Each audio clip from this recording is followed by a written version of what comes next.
con sana distancia, cumpliendo precisamente los protocolos sanitarios, porque hemos considerado que es importante realizar en vivo, de manera presencial, este ejercicio para que usted pueda tener, insisto, los elementos suficientes en esta ocasión para poder iniciar esta temporada de los candidatos 2021. Me da muchísimo gusto saludar en este espacio al experto en materia electoral, con un currículum impresionante, 27 años de experiencia en los procesos comiciales, Feliciano Hernández Hernández. Me da mucho gusto saludarte a sana distancia y pues con muy buen ánimo para poder compartir con el auditorio información importante.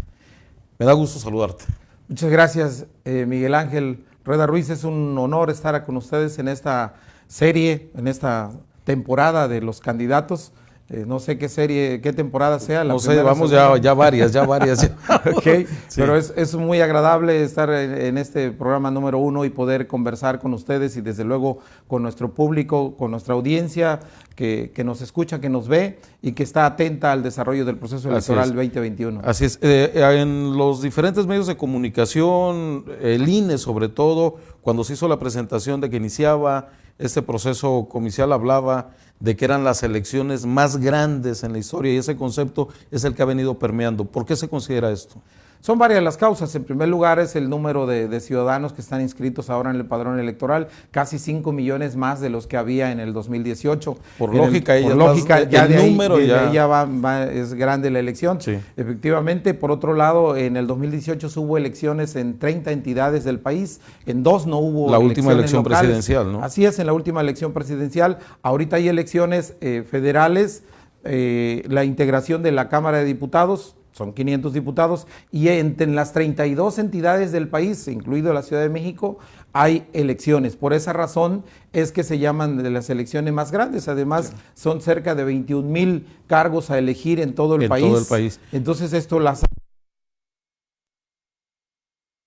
Veracruz también, como en algunas entidades federativas, son elecciones concurrentes, hay elecciones locales en el caso de Veracruz, ¿no? Con excepción del gobernador, se van a elegir la Cámara de Diputados, es decir, los 50 diputados, 30 de mayoría relativa, 20 de representación proporcional y los 212 ayuntamientos, que desde luego se integran por 212 presidentes, 212 síndicos y algo así como 633 regidores, y luego además los 20 distritos electorales federales, son 20 elecciones de diputados federales. Estamos hablando de cerca de 1,057 cargos, algo así en el estado de 1,104 para ser más precisos. Exactamente, son los estamos hablando de un gran número de cargos en el estado de Veracruz, lo que hace desde luego un mayor interés de participación de la ciudadanía. Y además, no solo los ciudadanos, en esta parte, nos vas a ir explicando a lo largo de los próximos minutos todos los elementos que participan en un proceso comicial y en ese caso de los concurrentes. Hay 2 instituciones, el INE por un lado, que es la responsable federal, y el OPLE por supuesto en la parte local, pero antes de esto las elecciones las organizaba el gobierno. Y en esta parte, ¿qué te parece a ti como experto en materia electoral, que has vivido incluso todo este tránsito en México, qué tan trascendente, qué tan importante es que sean los ciudadanos quienes organizan las elecciones? Pues desde luego muy importante, porque antes efectivamente las elecciones a nivel federal las presidía el secretario de Gobernación. Era el gobierno, juez y parte, ¿no? Hasta 1994 prácticamente el secretario de Gobernación presidía el máximo órgano electoral. Inclusive con la creación del mismo INE se heredó esa diría yo, falta de democracia todavía interna del órgano electoral, puesto que la presidía el mismo gobierno. Es a partir después de 1994 en que surge ya la ciudadanización del órgano electoral federal, y en los estados también se inicia con una transformación, porque antes era el secretario de gobierno el que presidía las comisiones estatales electorales. Pero a nivel federal eran la Comisión Federal Electoral. Sí. Efectivamente, entonces se avanzó en ese paso a la ciudadanización de los órganos electorales con la integración de consejeros provenientes de la sociedad civil, quizá no totalmente ciudadanos. Creo que es difícil encontrar ciudadanos puros. Así es, en esa parte, en esos 27 años de experiencia que tienes en materia electoral, ¿has encontrado tú o qué medida o qué mecanismo se puede utilizar para encontrar a un ciudadano política y químicamente puro? No los hay. ¿Lo hay? No los hay. Todos tienen vínculos, ¿no? Siendo sinceros, no los hay. Si no, pues que lo digan los mismos consejeros que han estado ahí. De alguna manera, inclusive van y votan. Y si votan por un partido político, o sea, tienen que hacerlo por un partido político. En ese sentido, creo que es su desempeño el que debe de ser imparcial. Su desempeño es el que debe de ser profesional, porque precisamente debe velar, porque para eso están los partidos políticos, para velar por los intereses de los partidos candidatos. Los consejeros deben de representar a la sociedad civil en un papel de imparcialidad. Aunque se ha ciudadanizado la organización de las elecciones, en México todavía es el sistema político, el sistema de partidos que impera, todavía depende del gobierno, depende de lo público en materia económica, ¿no? Bueno, el dinero viene constitucionalmente lo permite, porque por eso dice que los partidos políticos los define como entidades de interés público, sí. Y toda entidad de interés público tiene derecho a ser financiada por recursos públicos. Pero tiene derecho también y tiene obligación de transparentar esos recursos, Desde ¿no? luego. Cualquier ente que reciba dinero público lo tiene que transparentar, y a eso están obligados los candidatos. Están obligados los candidatos y los partidos políticos a rendir informes desde sus precampañas y campañas, y desde luego si no todos lo hacen, los gastos. ¿qué pasa? Bueno, depende de la gravedad de la falta, porque si no, por lo general son nada más sancionados, a veces con una parte en la misma proporción de lo que hubiesen desviado o que no hubiesen comprobado. Esa es la cuestión, de que reciben multas o sanciones de acuerdo a las faltas que se cometan. ¿Tú compartes esta idea de que la democracia en México es cara? Sí. Sí, podríamos decir que es cara, pero vale la pena. Yo diría que vale la pena. ¿Por qué es cara? Bueno, antes había una credencial sin fotografía, por ejemplo. Sí. Aplicarle la fotografía tiene una mayor tecnología, tiene un mayor costo. Y se supone que es credencial solo para votar, ¿no? Pero se utiliza como una identificación oficial en el país. Es que es la ¿no? identificación que ha rendido poco a poco los mejores candados de infalsificación. Es decir, sí hubo mucho fraude con las credenciales para votar. Alguien se llegaba con otra acta de nacimiento y podía tramitar una credencial diferente. Inclusive antes nada más con que se pintaran el pelo, se peinaran diferente, podían hacerlo. Soplo, ¿no? Así es. Entonces, pero ahora te peinas, cuñado, y ya. Aparte de eso, ahora hay datos biométricos que permiten medir la distancia entre los ojos, etcétera. Entonces, y que comparados pueden en determinado momento determinar si se trata de la misma persona. Entonces, creo que tiene candados la credencial del elector que ha hecho infalsificable, lo cual la hace más costosa. Es eso, y luego son las boletas, por ejemplo, ¿no? La cantidad de boletas Las boletas que se la utilizan calidad. es una calidad, exactamente, es un tipo papel moneda, por así decirlo, como si fuera un papel para hacer billetes. Sí.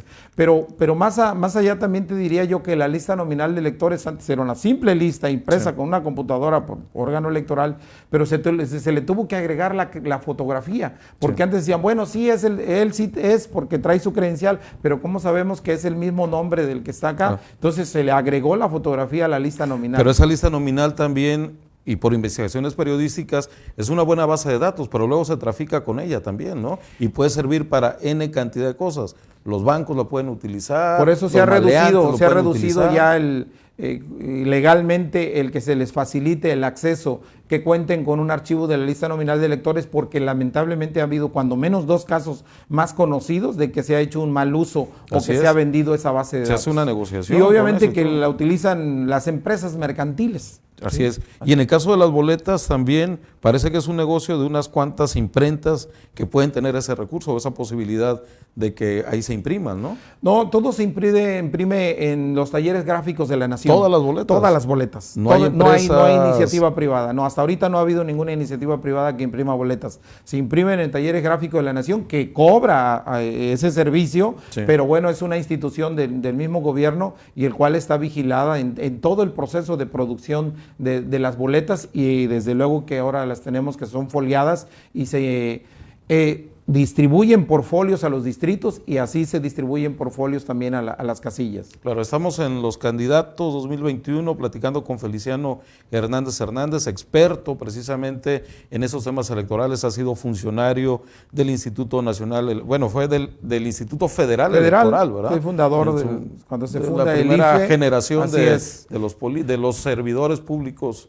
El IFE nace un 11 de octubre de 1990, nosotros ingresamos a partir del 91. Así que pues eres de los decanos. Así es, de los decanos. Pero ahorita ya no estás en el órgano electoral. Opté por retirarme yo del Instituto Nacional Electoral ya, estuve los años que comentas y desde luego que pasé por diversos cargos, desde vocal de capacitación electoral, vocal secretario y vocal ejecutivo en toda la zona sur del estado. Claro. O sea, estuve en los distritos de Coatzacoalcos, Minatitlán, Cozoleacaque, Acayucan y Te conocen en todo el sur de... Les digo yo que desde el río Papaloapan hasta el río Tonalá, que nos divide con Tabasco, todos esos municipios me correspondió y en algún momento, al menos una vez, los recorrí. Ahora eres consultora electoral. Estamos trabajando como una consultoría, como un asesor político para quienes se nos han acercado a pedirnos algunas asesorías respecto a este proceso electoral. Partidos políticos, candidatos, o sea, más tú no que nada estás... candidatos. Candidatos. Los partidos políticos por lo general finalmente contratan consultorías grandes que distribuyen en todo el país, pero tengo la fortuna de contar con muchos amigos que están como precandidatos en estos momentos y son quienes me han pedido algunas asesorías, algunos consejos en respecto al proceso electoral, tanto el federal como el local. Es muy importante, Feliciano, si me permites, la participación del auditorio en ese ejercicio que estamos proponiendo desde Red TV en este desafío. No solo son quienes participan como protagonistas, los candidatos, sino quienes organizan las elecciones también y sobre todo los medios de comunicación, pero sobre todo usted que nos está viendo en este momento. Mira, nos está saludando Gabriel Jiménez Rodríguez, que está viendo, Giovanna Cortés, saludos, licenciado Feliciano Hernández, saludos también. Álvaro Gracias. Cuevas Pérez hace un comentario, nos dice que la democracia no es cara si se compara con los lugares en donde no existe un organismo como el INE o no existen los partidos políticos. Los problemas sociales y económicos son enormes, es el planteamiento que hace Álvaro Cuevas. Y obviamente la democracia tiene un valor. ¿Qué es lo que le encarece en muchas ocasiones? En este caso, y te pregunto, en ese proceso electoral van a participar ¿cuántos partidos políticos, por ejemplo? Un saludo a nuestro amigo Álvaro Pérez que nos está viendo. Efectivamente tenemos una participación de 10 partidos federales y 4 partidos estatales en el caso de Veracruz. Que a cada uno de ellos se les otorga su prerrogativa, ¿no? Sí, desde luego, los partidos políticos como entidades de interés público, tanto a nivel federal como los estatales, tienen derecho a recibir recursos públicos. Y hay algunos que han hecho negocio de esos, cazafranquicias, ¿no? Desde luego hay quienes como dirigentes nacionales a veces no cambian, pero siguen ahí dentro de la estructura nacional o estatal de Entonces los partidos políticos se convierten en un negocio. Lamentablemente puede pensarse así porque durante muchos años dominan ellos precisamente la dirección de los partidos y desde luego que cuando se habla de todo lo que se puede hacer, ¿no? Con esos recursos públicos, cómo justificarlos, cómo comprobarlos, pues. Claro. Antonio Montana nos manda saludos, Julio Heredia Castro, saludos al maestro Feliciano, Diana Julio. Peralta, saludos Miguel Ángel, saludos colega Feliciano, mucho éxito con los Diana. Candidatos 2021 y enhorabuena, saludo al equipo, a todo el equipo de RTV, le mando un saludo muy especial también a nuestro director Ever, saludo de parte de Diana Peralta también. Bueno, el tema en ese momento que llama la atención de los ciudadanos es esta figura de coaliciones o de alianzas. En ese momento, según lo marca el calendario electoral, te pido que nos lo expliques también, está la discusión, hay alianzas, no hay alianzas, hay coaliciones, no hay coaliciones, ¿cómo está el escenario? A nivel federal ya fue aprobada una coalición de PAN, PRI y PRD, en la que... ¿Es coalición el concepto? Coalición, es el concepto jurídico electoral, es Sí. Coalición de partidos políticos. Hay una coalición formada, va por México, Sí. PAN, PRI, PRD, que la hicieron parcial.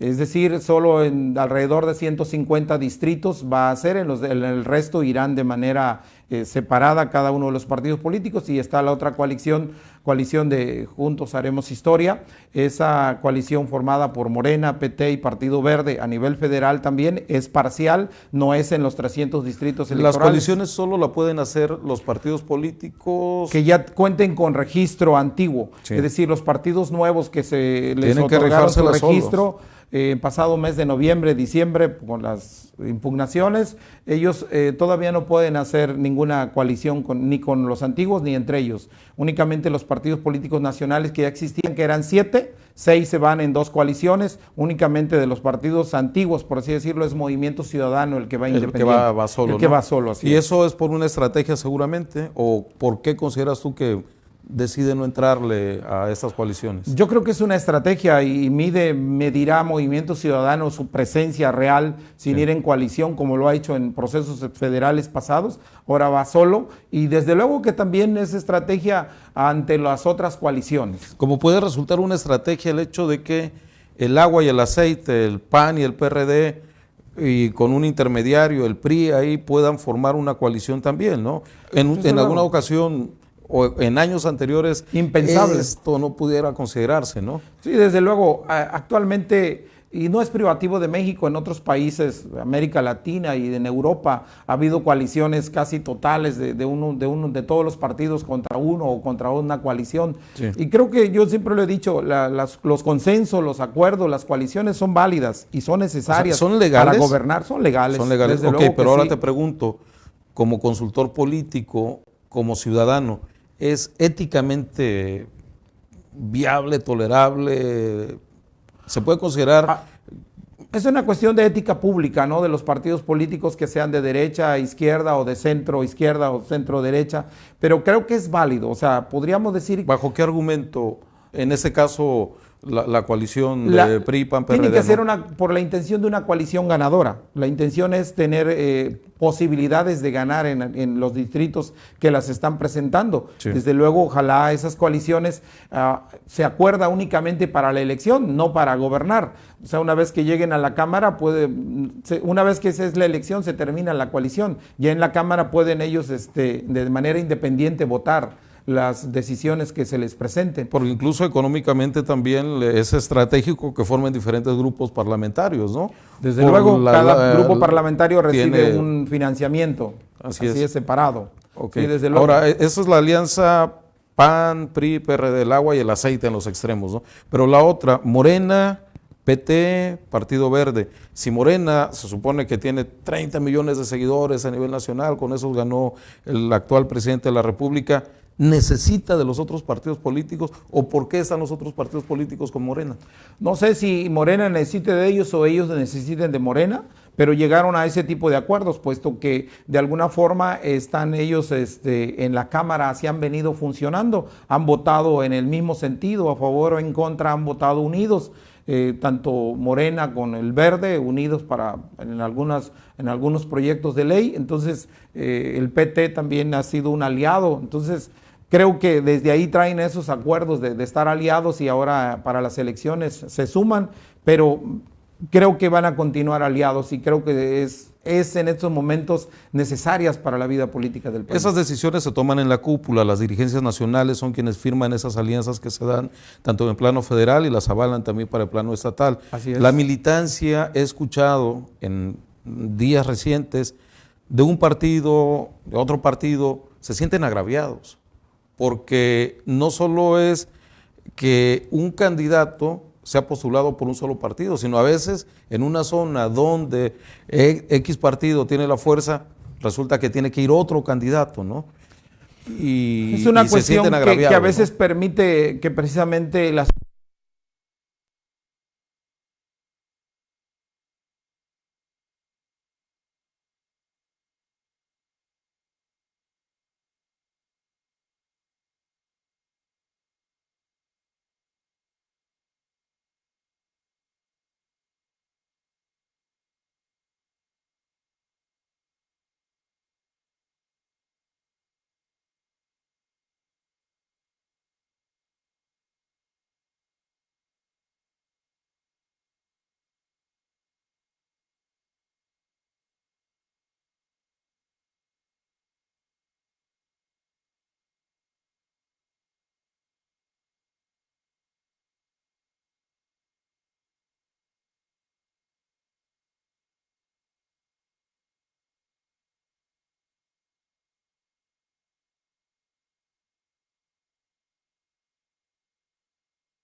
No podemos despreciar ningún medio. Muchos se están centrando solo en las redes sociales, no las progresistas, o sea, en las redes sociales, ¿no?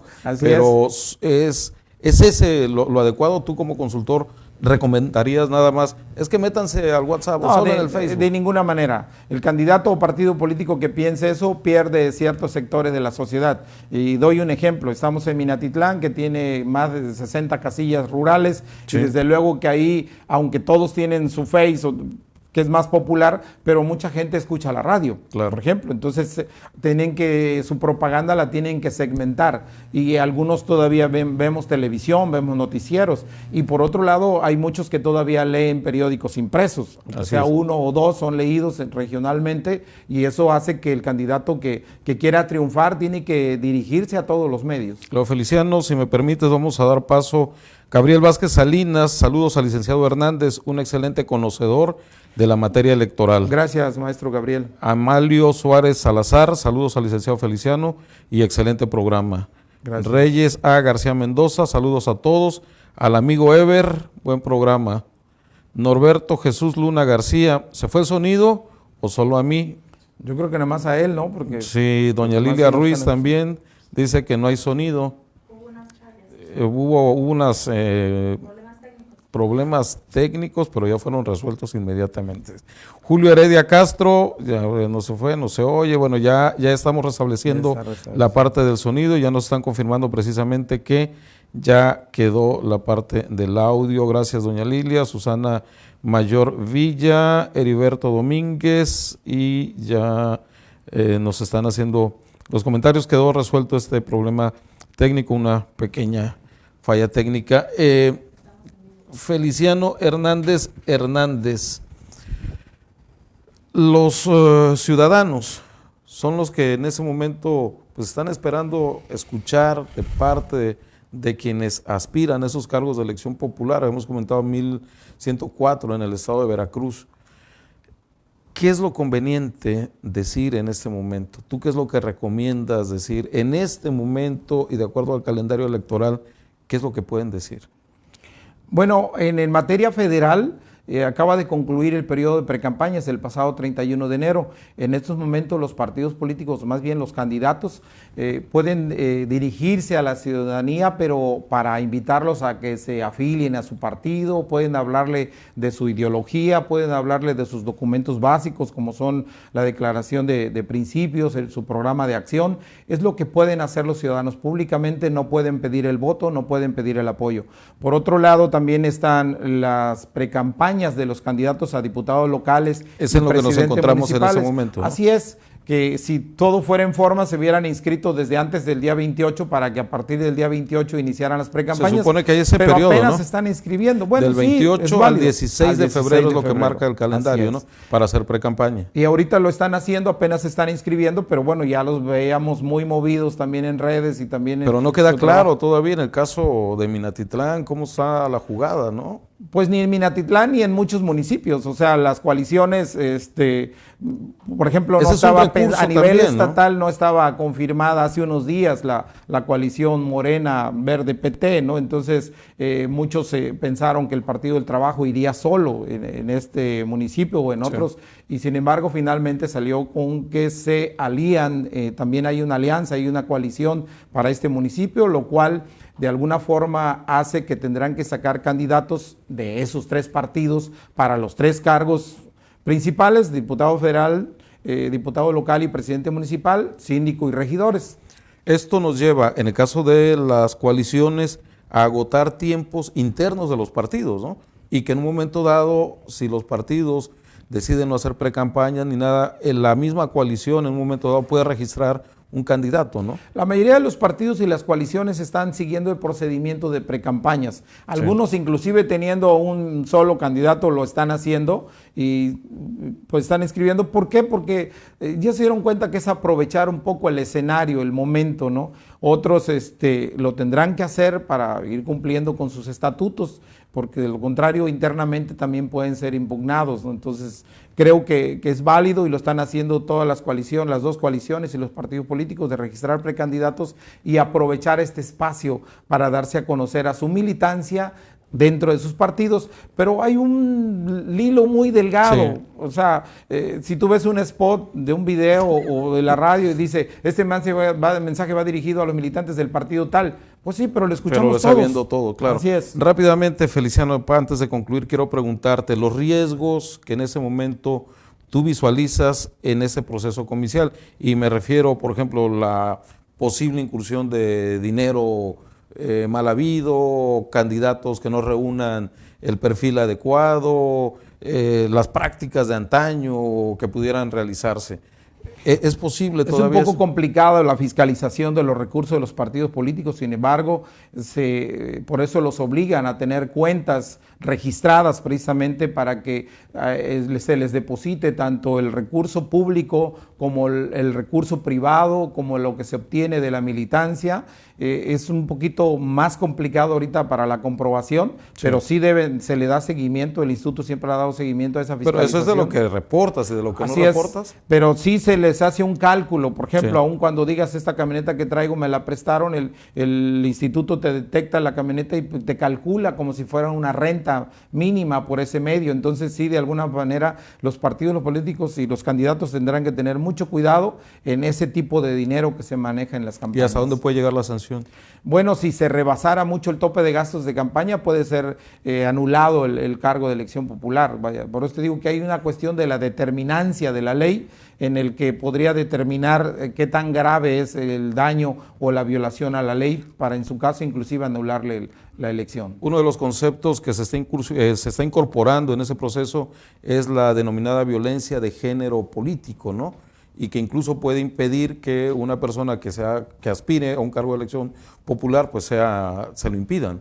En primer lugar, bueno, los que son abogados nos entenderán perfectamente y los que no, pues tratamos de explicarles. Por favor, no se puede dar retroactividad a la ley. Si es un acto que cometiste hace muchos años y que ha quedado debidamente caducada la acción legal o ya prescribió o ya fue alguien sancionado antes de que existiera esa ley, pues no debe de afectarles. Por otro lado, si es un caso más reciente, pero que aún está en las instancias, pues tampoco puede ser no debiera ser considerado, puesto que debe de causar estado, debe haber una sentencia definitiva y con esa resolución poderla presentar y impugnar una candidatura. Entonces son cuestiones legales ya dentro del proceso electoral que tienen que fijarse. No es tan fácil decir que por un hecho alguien ya no pueda ser candidato. Claro, esperemos que este proceso comicial, que tiene diferentes fases para poder llegar al punto culminante, ¿no? El día de la jornada, pues se desarrolle en tranquilidad, porque también el tema de la inseguridad